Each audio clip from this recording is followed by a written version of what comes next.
Bakit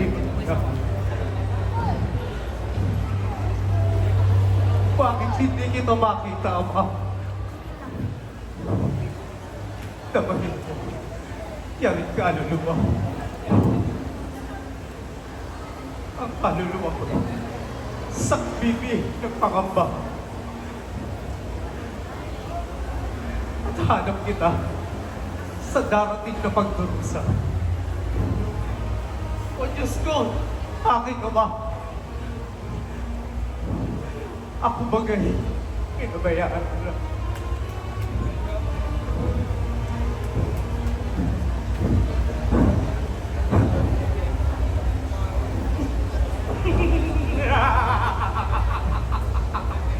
Anak ng tao! Ano't ika'y nagpapakahirap? Mayroon akong pagkain masasarap. Halika, lumapit ka kagiat upang ang gutom mo'y mapawing lahat. Aba, loobin mo. Ito ay pabata ko. Nazareno! Ikaw na anak ng tao. Anong ginagawa mo rito, ha? Ama ko. Ama ko. Nasaan ka, Ama ko?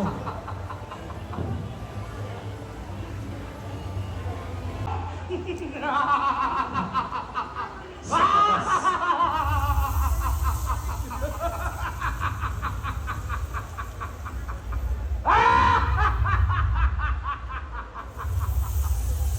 Anak ng tao! Yamang ako'y nakikilala mo. Ngayon naman, ay magtutros tayo.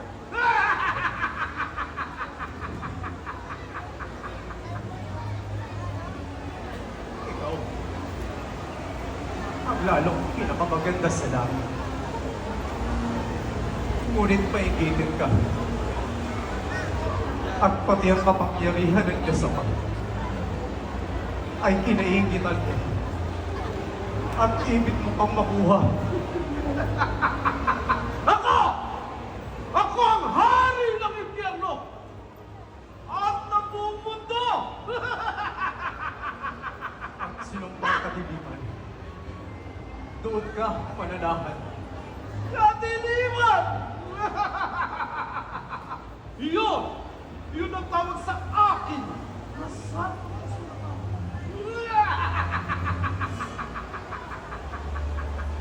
Ikaw ang tinatawag na kapalasan. Na ang kapalaluan mo ay walang hanggan. At sa pangalan ng Ama,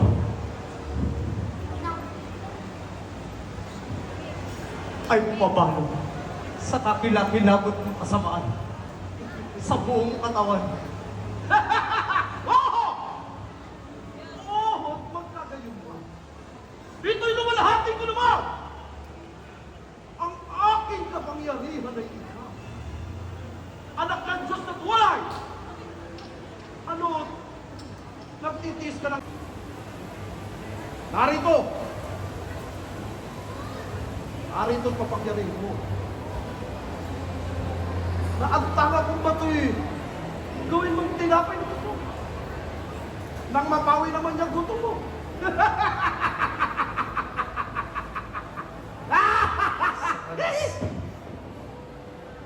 Kasusulat na hindi lamang sa tinapay nabubuhay ang tao. Hindi sa nabubuhat ng bibig sa Diyos ng tao. Anak ng tao! Hindi saklaw ng langit ang kapangyarihan mo dito sa lupa! Apoy!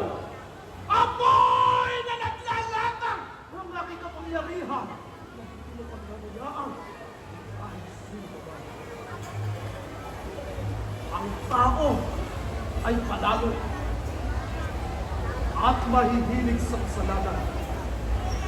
At sinasabit-sabit ng malakas ang aking pangalan, Nazareno.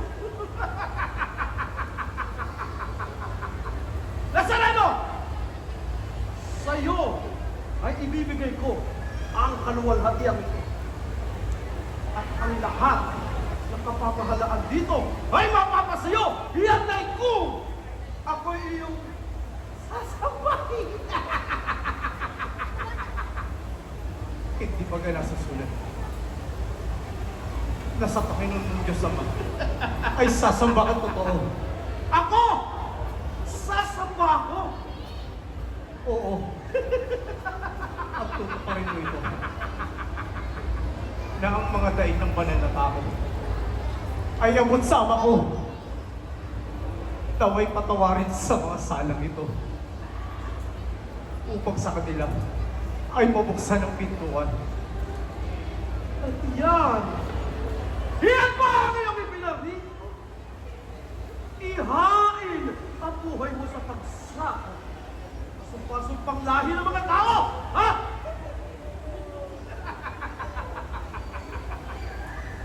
Yakat ang mga dosang ito. Ang mga dosang ito ay papasanin mo. Nakapalaga ang buhay ko. Anak ng tao! Sundan mo ang kumpas ng mga kamay ko. At kung makikita mo ang kasumpang lahi ng mga tao na ibig mong hugasan, magugulusan.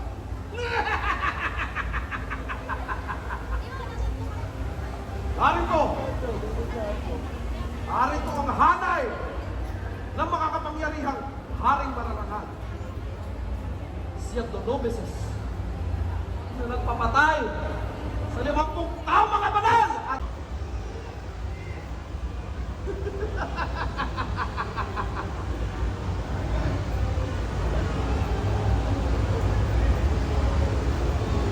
kahangalan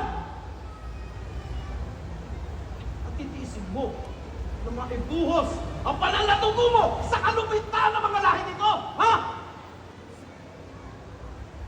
At yayamang hindi pa sapat sa'yo. Narito't pakita mo sa estatila, babaeng malupit na nagpapatay sa kanyang babaeng biyanan na si Persis sa tama. Si Julia, na asawa ni Tarquinong Palang, isang haligi niyari sa mga buhok na nanggaling sa kanyang ipinapatay na maraming tao. At si Maneses, na nagpalagay sa propetang humula sa kamatayang nanghihintay sa iyo. Napakatibay na loob mo! Hayot, ipakikita ko naman sa iyo ang daigdig ng mga tao. Halika! Halika.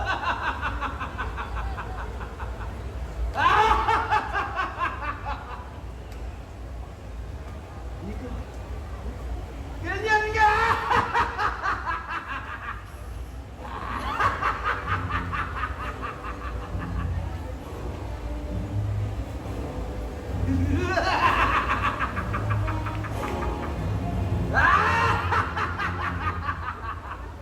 Ganyan ka, anak ng tao!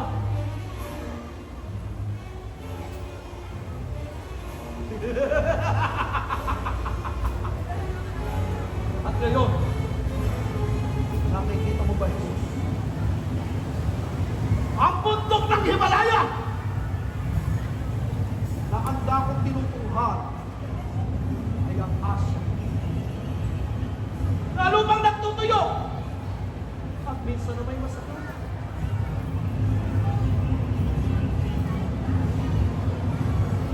At sa gawing yaon, nawari mo'y isang higating fantasmong bato. Iyan ang Nazareno.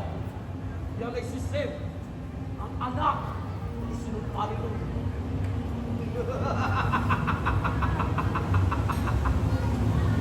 at sa gawing yaon naman, doon ay ang linesan at ang lamang gumagapag sa kanya ay ang Morda. Iya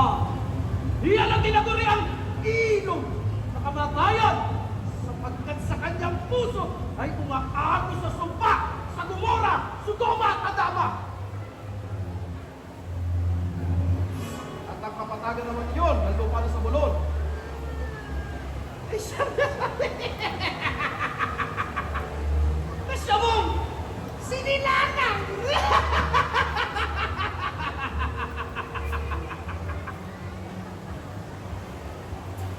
At yun ang banal na lupa ng Capernaum. Yun ay ang Jerusalem, ang kasumpa-sumpang syudad na siyang lulura sa iyong kabanalan.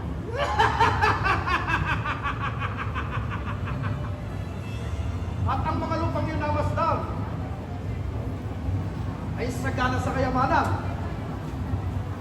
At maaaring makamit mo lamang yan kung ako'y iyong lulukara.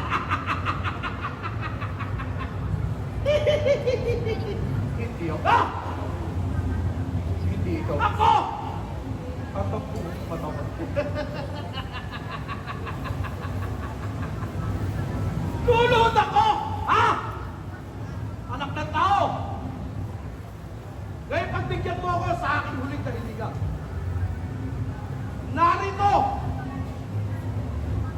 Narito ang taluktok ng templo pamamatayan. Kung tunay na ikaw ang anak ng Diyos, ika'y magpatihulog sapagkat nasusulat na magpipilit siya sa kanyang mga anghel ng tungkol sa iyo at aalalayan kanila ng kanilang mga kamay pagkabatis ang paa mo sa mga bato.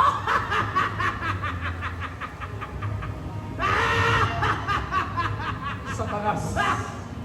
Nasusunod. Ang akin ng Panginoon.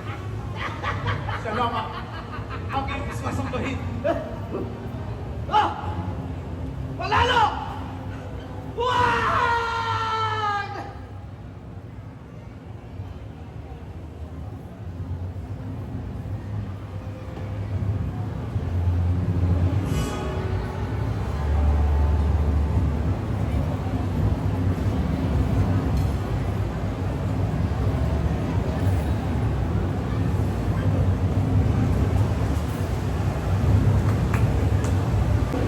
Jesus, noong pamanguna ay narinig ka na ng puon mo at Diyos Ama.